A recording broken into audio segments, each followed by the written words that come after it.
لوگوں میں ایک رواج چل پڑا ہے کہ تراویح تو نفل عبادت ہے، پڑھو بھی ٹھیک ہے نہ پڑھو بھی ٹھیک ہے، حالانکہ ایسی کوئی بات نہیں ہے۔ یہ بالکل غلط بات ہے کہ صرف نفل ہے، ایسی بات نہیں ہے۔ اگر یہ صرف نفل ہوتی تو رسالت مآب علیہ الصلوۃ والسلام کیوں اس کا حکم فرماتے اور اس کو ادا فرماتے؟ اچھا، یہاں پر بھی میں ایک ڈاؤٹ کلیئر کرتا جاؤں۔ لوگ کہتے ہیں اللہ کے رسول نے صرف 3 دن نماز تراویح پڑھائی ہے، وہ یہ سمجھتے ہیں کہ باقی دنوں میں حضور نے پڑھی بھی نہیں ہے، حالانکہ یہ بات نہیں ہے۔ آپ علیہ السلام نے پورا مہینہ پڑھی ہے، پڑھائی 3 دن ہے۔ تو سوال اٹھتا ہے پڑھانے اور پڑھنے کے فرق کا کیا مطلب؟ یعنی 3 دن جماعت کرائی ہے، باقی دن سب نے اکیلے پڑھی ہے، آپ علیہ السلام نے بھی اور صحابہ نے بھی، اور پورا مہینہ ایسا چلا۔ آپ سوچیں گے کیا مطلب ہے اس کا، یہ ایسا کیوں ہوا؟ میں اس کی وجہ بتاتا ہوں، وہ بھی حدیث پاک میں ہے۔ جب 3 دن آپ علیہ السلام نے 3 راتیں پڑھا لی نا، تو چوتھی رات صحابہ انتظار کرتے رہے کہ اللہ کے رسول آئیں گے اور ہمیں باجماعت پڑھائیں گے، پر آپ علیہ السلام نہیں آئے۔ وہ نماز میں آئے صبح میں، کتنے وقت تک انتظار کرتے رہے۔ رسالت مآب علیہ السلام کو صبح کی نماز کے بعد انہوں نے عرض کیا کہ یا رسول اللہ ہم انتظار کرتے رہے، آپ تشریف نہیں لائے۔ گویا یہ کوئی بیمار پرسی کی نیت سے پوچھ رہے ہیں کہ آپ علیہ السلام کو کوئی عذر ہو، کوئی مجبوری ہو، آپ علیہ السلام تشریف نہ لائے ہوں۔ تو آپ علیہ السلام نے فرمایا مجھے بھی پتہ تھا کہ تم آئے ہوئے ہو، یعنی آوازیں میرے تک آ رہی تھی کہ آپ کو معلوم تھا کہ صحت ہی سلامت ہے، کہ پھر آپ کیوں تشریف نہیں لائے؟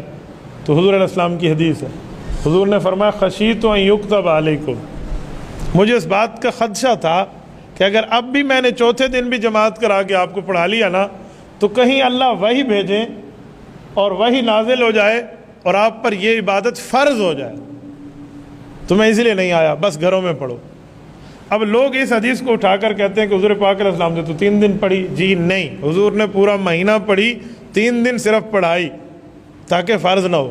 اچھا، اب اگلا جملہ، اب بھی گھر میں پڑھنے کی اجازت ہے، اب بھی ہم گھر پڑھیں، کیونکہ حضور علیہ السلام نے صحابہ کو گھر بھیج دیا تھا، اب ہم اپنی پڑھیں اپنی گھر میں۔ ایک تو ہے نا گھر میں کوئی حافظ منزل مضبوط کرنے کے لیے پڑھتا ہے، وہ اور ہے، اس کو مسجد نہیں ملی وہ پڑھا سکتا ہے گھر میں، اس نے منزل پڑھانی ہے۔ لیکن ایک آدمی گھر میں اکیلا پڑھتا رہے کہ حضور علیہ السلام کی اجازت ہے، اس بارے میں تفصیل سنو۔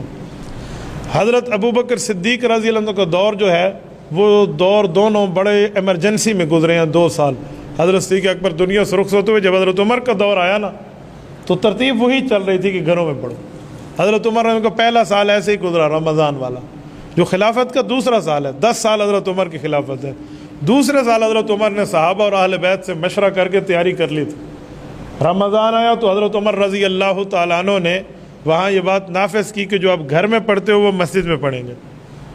سب کو حکم ہو گیا، اب سب نے امیر المومنین کی بات مانی اور آ گئے۔ اب سوال اٹھتا تھا کہ یہ حکم امیر المومنین کا ہے یا رسول پاک علیہ السلام کا ہے؟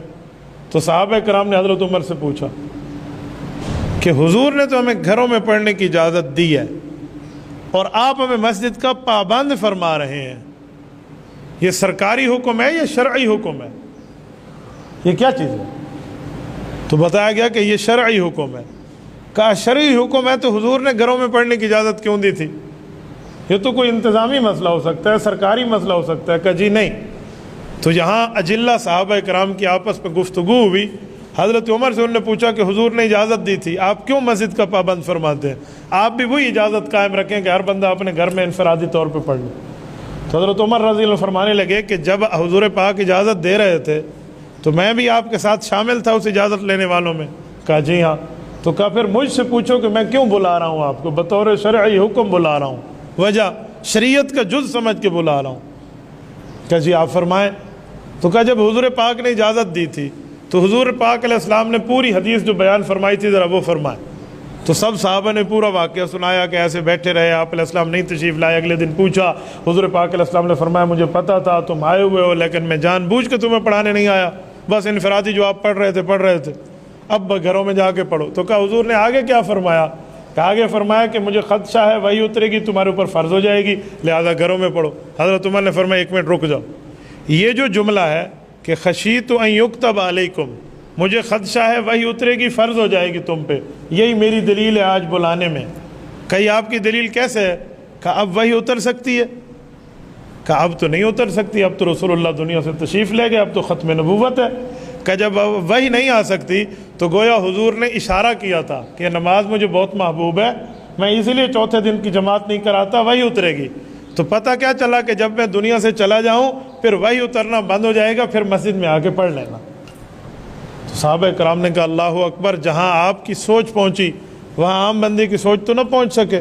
تو سب نے اتفاق کیا، پیغمبر کے صحابہ اور اہل بیت کے اس وقت سے لے کر آج تک مسلمان اس کو شرعی حکم سمجھتے ہیں۔ یہ ہے تراویح کا مسئلہ، اور ہم رمضان المبارک میں اس پر بھی اعتراضات شروع کرتے ہیں، یہ شیطانی خیالات